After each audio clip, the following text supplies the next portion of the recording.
बाबुल वुज़ूइ bill मुद्द अन सफ़ीनत रदियल्लाहु ताला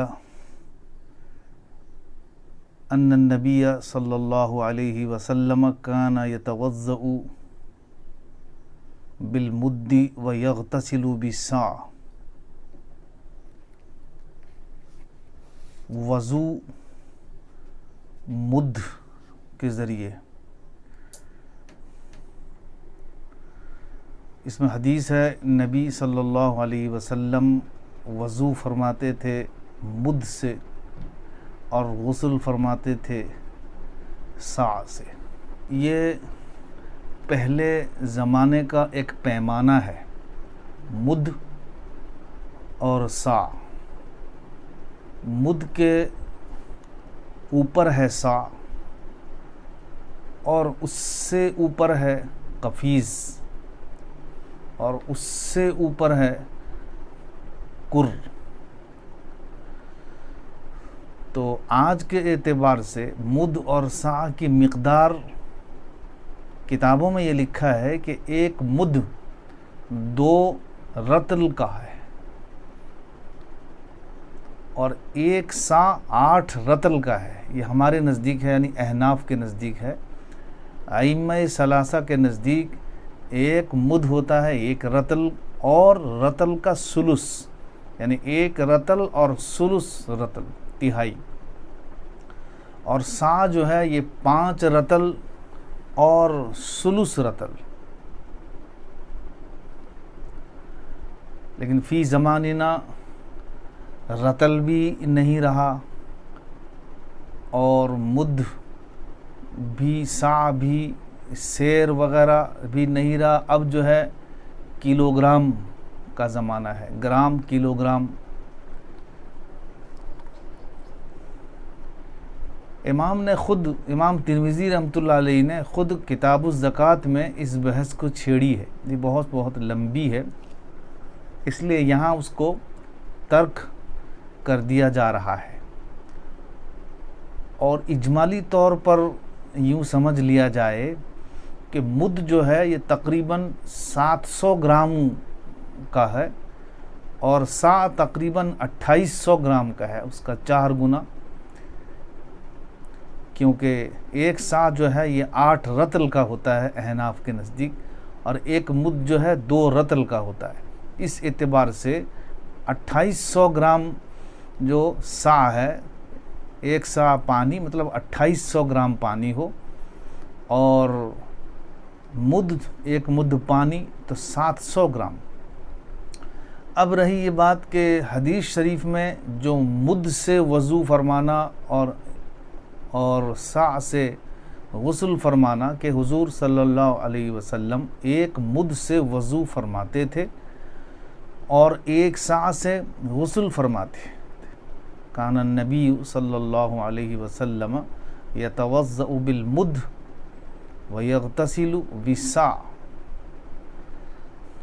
तो सा का बिल्कुल सही हिसाब अगर पानी के एतबार से, लीटर के एतबार से लिया जाए तो 3 लीटर 233 ग्राम है और उसका चौथाई एक मुद्द है।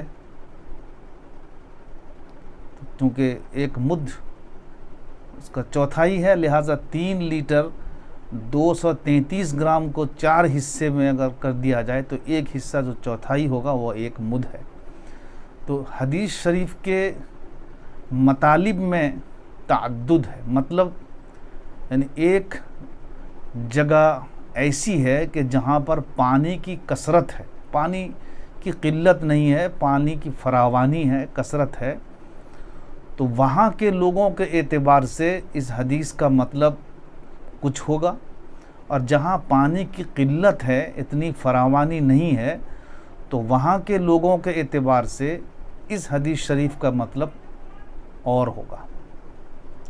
जहाँ पानी की कसरत है वहाँ के लोग इस हदीस का मतलब ये समझेंगे और वहाँ के लोगों के मुतालिक इस हदीस का मतलब ये होगा कि पानी चूँकि कसरत है, वो ये समझें कि पानी वज़ू में और गुस्ल में खूब बहाएं, नहीं, बल्कि मतलब ये है कि वज़ू और गुस्ल में एहतियात बरतना चाहिए।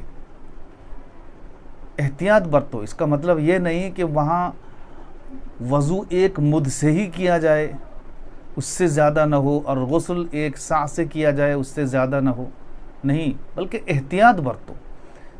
क्योंकि हुजूर सल्लल्लाहु अलैहि वसल्लम एक मुद्द से वज़ू फरमाते थे और एक सा से गुस्ल फरमाते थे। एक मतलब यहाँ के एतबार से, यानी जहाँ पानी कसरत के साथ है, और जहाँ पानी किल्लत के साथ है तो वहाँ ये मतलब होगा कि वज़ू और गुस्ल में बहुत कम पानी इस्तेमाल मत करो कि वज़ू एक मुद्द से भी कम हो जाए और गुस्ल एक सा से भी कम हो जाए, ऐसा मत करो।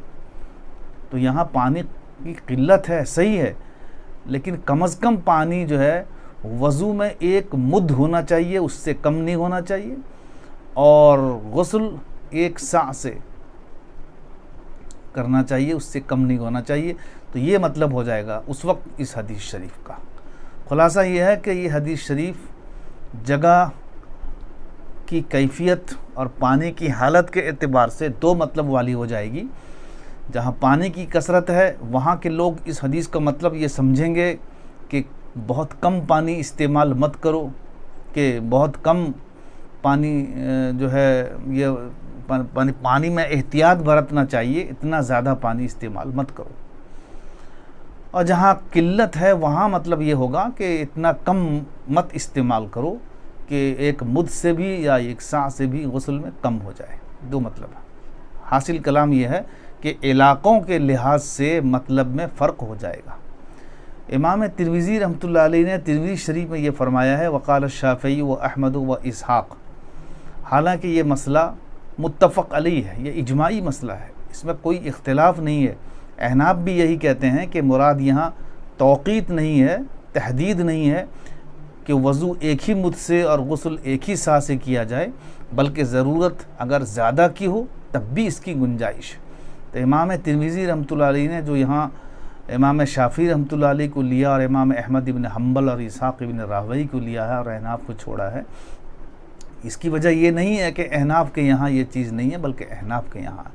और इसके पहले भी अर्ज़ किया जा चुका है कि इमाम तिरमिज़ी रहमतुल्लाह अलैह अहनाफ के सिलसिले में उसी वक्त में बयान फरमाते हैं जब उनका मज़हब और मसलक उन तक पहुँच जाए, और वो भी सही तुरुक से सही तौर पर उन तक पहुँच जाए, उसी को वो बयान करते हैं, वरना वो उसको बयान नहीं छोड़ देते हैं, तर्क कर देते हैं। वल्लाहु आलम।